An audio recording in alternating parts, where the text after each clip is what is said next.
Hey guys, so we're going to do a quick setup and then we're going to go through all the pros and cons of these clone AirPods, so stay tuned.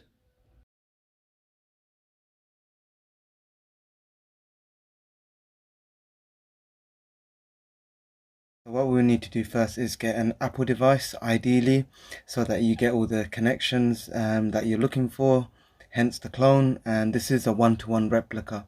So what you need to do first is have an Apple device, get the AirPods, open them up, and then what you'll see on the screen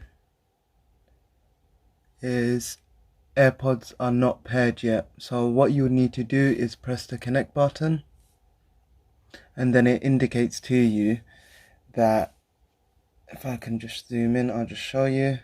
So it just says that you need to press at the back of the case. So what we need to do is go to the back of this case here.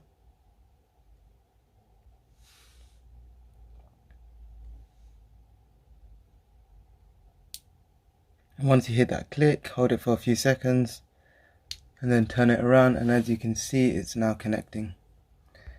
And that's as simple as that. And as you can see now, you're getting the same that you would get with the real AirPod. You're getting a battery indicator and the case indicator. So let's take one out. When we do take them out, you get exactly how the real one is. It shows the battery percentage and the percentage of the case, and it indicates left or right. So what we're going to do now is put these in my ears and see how they are.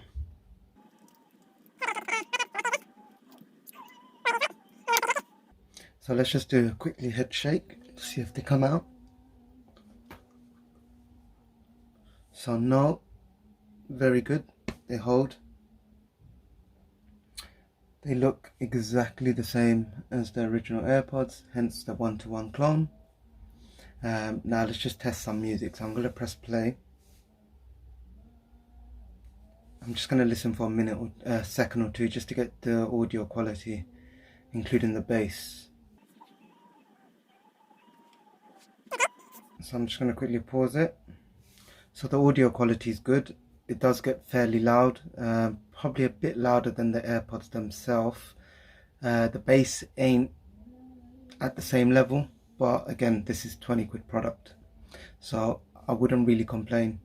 Now let's just test that it stops and starts when I pull out the headphones. So I'm going to press play again. So I'm just going to quickly pull out the left one,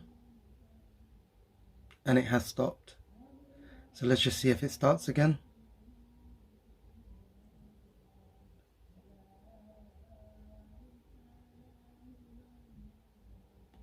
No. A few moments later.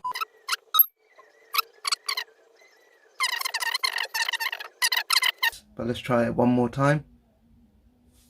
So it stopped on the right ear. Now let's get it to play.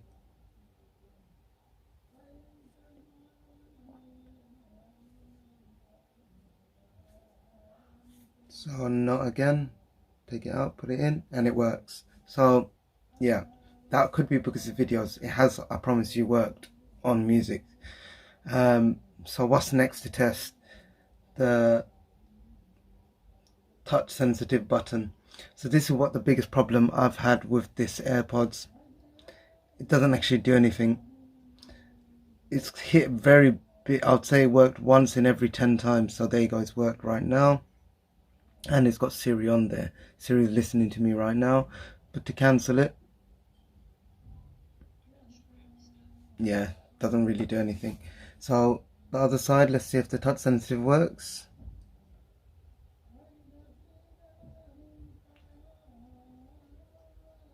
And I have tried every area. So around here it does sometimes work. It's paused the music for some reason.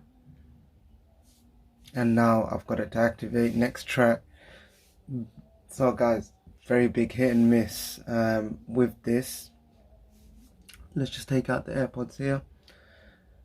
Overall build quality is good. Have tried these in the gym. Music sounds good. The biggest issue for me is the touch sensitivity. It tends to work only on the left ear, and it works 1 in every 10-20 times. and you can a lot of the time accidentally call someone just by pressing or touching the headphones, because it's not the best capacitive touch. Other than that, the call quality on this is atrocious. It tends to drop out quite a lot. So if you just want these just for music purposes and just to replicate AirPods, great. It does connect and it does show the real battery percentage. Battery does last quite long. For me, I found it lasted three hours max probably. AirPods last around 3.5 hours. So for 20 quid it is fairly cheap, guys. I would recommend them if you just want a lookalike, something to play music. Just be wary, it might accidentally call people. But yeah, other than that, peace out, guys.